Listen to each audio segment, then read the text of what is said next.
Mission 30 जून के तहत आज हम भाग 8 प्रस्तुत कर रहे हैं, जिसमें हमने एक प्रायिकता का सवाल ले लिया है।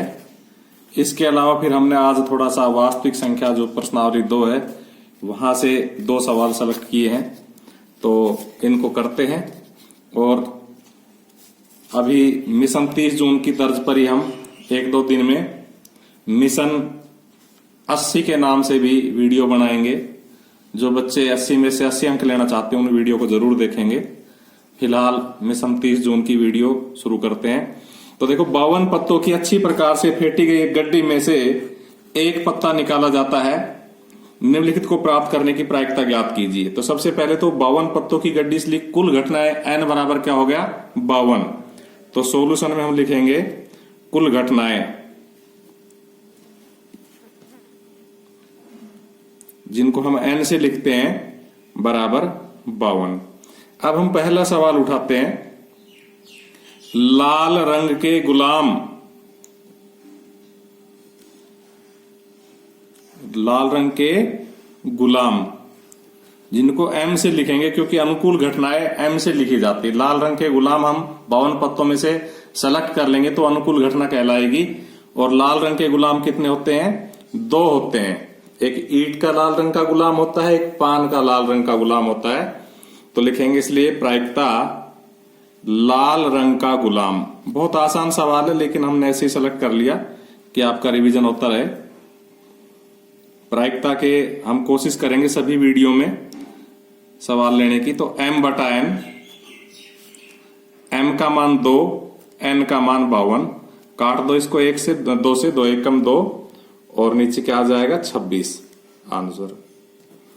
इसी तरह से दूसरा, लाल रंग का पत्ता। तो क्वेश्चन नंबर 2 हल करने के लिए हम क्या लिखेंगे? लाल रंग के पत्ते। और हमें अच्छी तरह से पता है लाल रंग के पत्ते कितने होते हैं? 26, 13 ईंट के और 13 पान के। इसलिए प्रायिकता लाल रंग का पत्ता। बार बार सूत्र लिखने की जरूरत नहीं होती एक ही सवाल में, तो सीधा लिखेंगे 26 बटा 52। काट दो, 26 एकम 26, 26 दूनी 52। तीसरा सवाल है हमारा पान का इक्का। तो देखो, पान का एक ही इक्का होता है, तो नंबर 3 हम लिखेंगे पान का इक्का। इसको तुम पढ़ नहीं पाओगे, दोबारा लिख देता हूं। तो कितने होते हैं? पान का इक्का एक ही होता है। पान का इक्का एक ही होता है क्योंकि हर तरह के पत्ते एक एक ही होते हैं। तो इसलिए प्रायिकता पान का इक्का। तो वापस कुल घटनाएं 52 और अनुकूल घटना 1, तो अनुकूल घटना ऊपर और कुल घटना नीचे। इकट्ठा नहीं, इसलिए यही आंसर है। इसके बाद हमारा चौथा सवाल है, दिखा देते हैं आपको, ईंट की बेगम। तो ईंट की एक ही बेगम होती है। चौथा सवाल ये, ईंट की बेगम। तो लिखेंगे ईंट की बेगम, वो भी एक ही होती है। इसलिए प्रायिकता ईंट की बेगम बराबर 1 बटा 52 आंसर। और आखिरी इसका 5वां सवाल क्या है? 5वां सवाल है हुकुम का पत्ता। तो हुकुम के पत्ते कितने होते हैं? 13। लिखेंगे हुकुम के पत्ते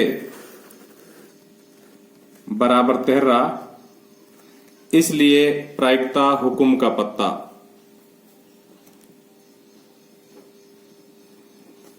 बराबर 13 बटा 52।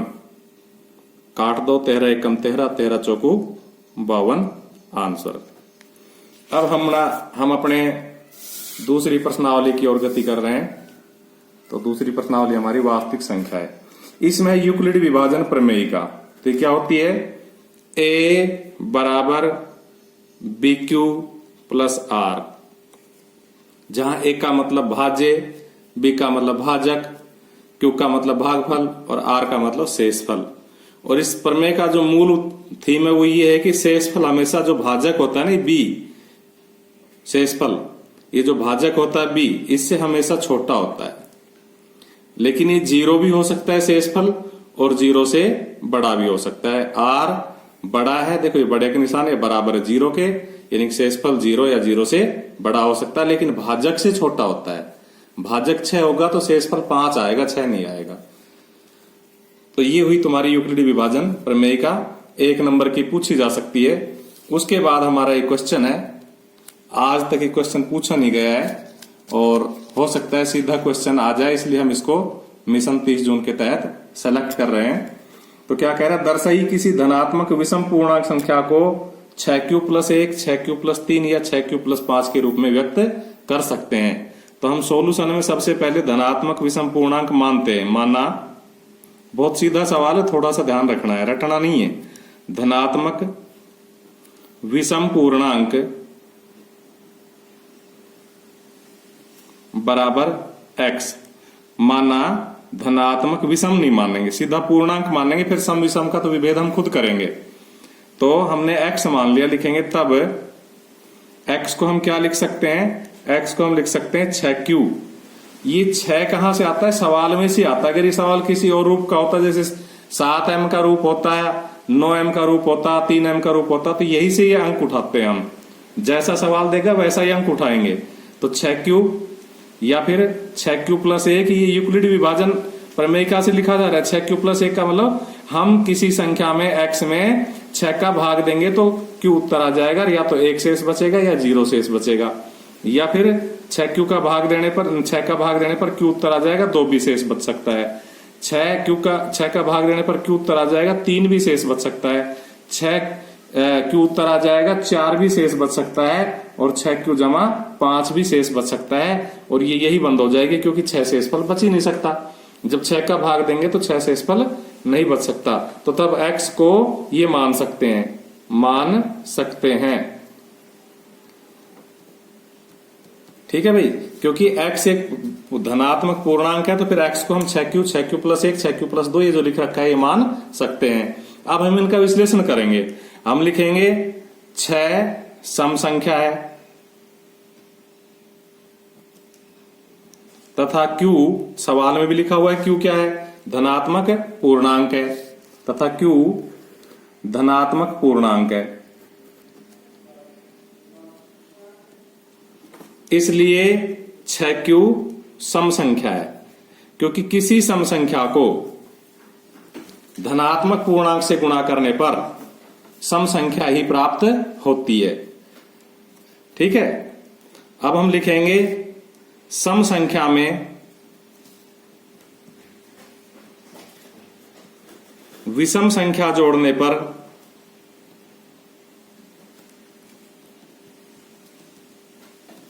विषम संख्या प्राप्त होती है।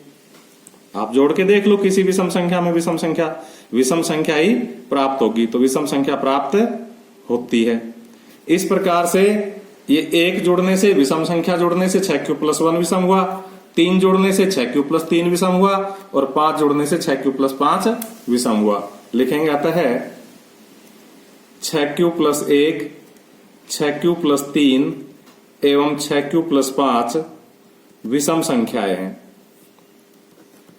और अब हम अपने सवाल पे आ जाएंगे और उसको टीप के वैसा का वैसा लिख देंगे। अतः किसी भी धनात्मक विषम पूर्णांक संख्या को 6q+1, 6q+3 या 6q+5 के रूप में व्यक्त किया जा सकता है। अतः किसी धनात्मक विषम पूर्णांक को 6q+1, 6q+3 या 6q+5 के रूप में व्यक्त किया जा सकता है। अगर यही सवाल, हमारा सॉल्यूशन हो चुका है आंसर, अगर यही सवाल विषम की बजाय सम का आ जाए, किसका आ जाए, सम का आ जाए, तो भी हम ऐसे ही लिखेंगे। ये लाइन भी ऐसे ही लिखेंगे, ये सारी भी ऐसे लिखेंगे, 6 सम संख्या भी ऐसे लिखेंगे, तथा q धनात्मक पूर्णांक भी ऐसे लिखेंगे, 6q सम है ये भी ऐसे लिखेंगे। और सम संख्या में सम संख्या जोड़ने पर, यहां विषम की जगह क्या आ जाएगा, सम संख्या, क्योंकि जब सम संख्या जोड़ेंगे, जोड़ने पर सम संख्या प्राप्त होगी और फिर यहां आ जाएगा, इसलिए 6 प्लस 2 और 6 प्लस 4 सम संख्याएं हैं। तो सम संख्या का सवाल भी बिल्कुल ऐसे कैसे होगा। अब हमारा एक सवाल है महत्तम समापवर्तक का, ये 2 नंबर का सवाल आ सकता है महत्तम समापवर्तक का, इसलिए हम यहां ले रहे हैं। तो यूक्लिड विभाजन विधि से, क्योंकि हम महत्तम समापवर्तक 5वीं क्लास से सीखना शुरू कर देते हैं, बहुत विधि है, गुणनखंड विधि है, भाग विधि है और अवलोकन विधि है और अभाज्य गुणनखंड विधि है, गुणनखंड विधि में बोल चुका हूं। तो उसी तरह से ये भी है, तो इसका हमें वो करना है यूक्लिड विभाजन विधि से। तो देखिए कैसे करेंगे।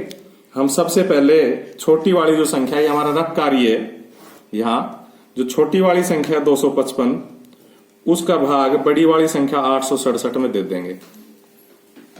ठीक है, तो हम देखो भाग दे रहे हैं, तो 255 का भाग 3 पर चला जाएगा, 3 पंजे 15, 3 पंजे 15 और 1 16, 3 दूनी 6 और 1 7, कितना बचा 2 0 और 1। 102 का भाग फिर दे देंगे 255 में, तो 2 पर जाएगा, कितना आ जाएगा 2 दूनी 4 0 और 2 एकम 2, घटा लिया 1 और 5। 51 का भाग दे देंगे 102 में, तो कितना आएगा 51 दूनी 102। तो ये भाग विधि से मैं से ज्ञात कर दिया महत्तम समापवर्तक, और लास्ट पर 51 का भाग है, इसलिए 51 महत्तम समापवर्तक होगा। इसी सवाल को यूक्लिड विभाजन प्रमेयिका की तरह हमें सेट करना है, तो हमारा वो यूक्लिड विभाजन प्रमेयिका से मैं से कहलाएगा। तो देखो ये भाज्य का काम करेगा 1 का, ये भाजक का काम करेगा b का, और ये भागफल का काम करेगा q का, और ये शेषफल का काम करेगा r का। तो इनको यहां से यहां तक यूक्लिड विभाजन प्रमेयिका के रूप में हम जमा रहे हैं। आप देख रहे हो, हम लिखेंगे सॉल्यूशन में वहां यूक्लिड विभाजन प्रमेयिका से, क्या लिखेंगे यूक्लिड विभाजन प्रमेयिका से। और क्या है वो, a बराबर बी क्यू प्लस आर, मैंने अभी लिखी थी पिछले पेज पे, और 0 is less than equal to R is less than B. तो देखिए हम यहां से जो हमारे रफ कार्य, इसमें से a 867, तो 1 के नीचे 867 लिख दिया मैंने, बराबर के नीचे बराबर लिख दिया, b के साथ 255 लिख दूंगा अब मैं। तो जहां b आ रहा है वहां 255, q आ रहा है वहां मैं 3 लिखूंगा, q आ रहा है वहां कितना लिखूंगा 3 लिखूंगा, और r की जगह मैं लिखूंगा 102, तो प्लस 102। और जब तक यहां प्लस शेषफल जो है ना r 0 नहीं हो जाए, जब तक बार बार यूक्लिड विभाजन प्रमेयिका लगाते चलेंगे। तो क्या लिखेंगे, पुनः यूक्लिड विभाजन प्रमेयिका से।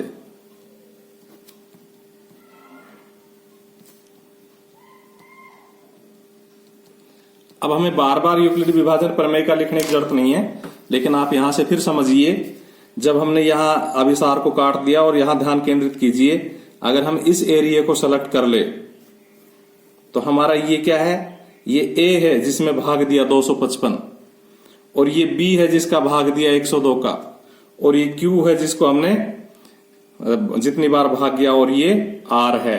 तो अब इनको हम दोबारा से लिखेंगे, तो एक की जगह 255, तो यहां हमारा क्या आ जाएगा 255 बराबर b की जगह हमारा कितना है, b की जगह हमारा है 102, b के ऊपर देखो 102 लिखा हुआ है, तो 102। फिर q हमारा कितना है 2, और प्लस r हमारा कितना है देखो 51। तो इस प्रकार से अभी भी यहाँ 51 आ गया, 0 नहीं आया, तो फिर लिखेंगे पुनः यूक्लिड विभाजन प्रमेयिका से। यानी इस भाग विधि को यूक्लिड विभाजन प्रमेयिका के रूप में सेट करते रहते हैं प्रमेयिका से, और जब तक 0 नहीं आ जाए जब तक करते रहते हैं। तो देखिए अब हम यहां वापस आ गए, इस r को काट दिया। अब हमारा ये सवाल है, तो ये हमारा a हुआ, ये हमारा b हुआ, ये हमारा q हुआ, और r हमारा कितना हो गया 0 हो गया। तो इनको वापस लिख रहे हैं, तो हम लिखेंगे 102 बराबर 51 गुणा 2 प्लस 0। क्या लिखेंगे 102 बराबर 51 गुणा 2 प्लस 0, और जैसे ही शेषफल 0 हुआ तो इसका अंतिम बार भाग गया, ये हमारा महत्तम समापवर्तक हो गया। तो लिखेंगे अतः महत्तम समापवर्तक, ब्रैकेट में चाहे लिख दे 867 255 बराबर 51 आंसर।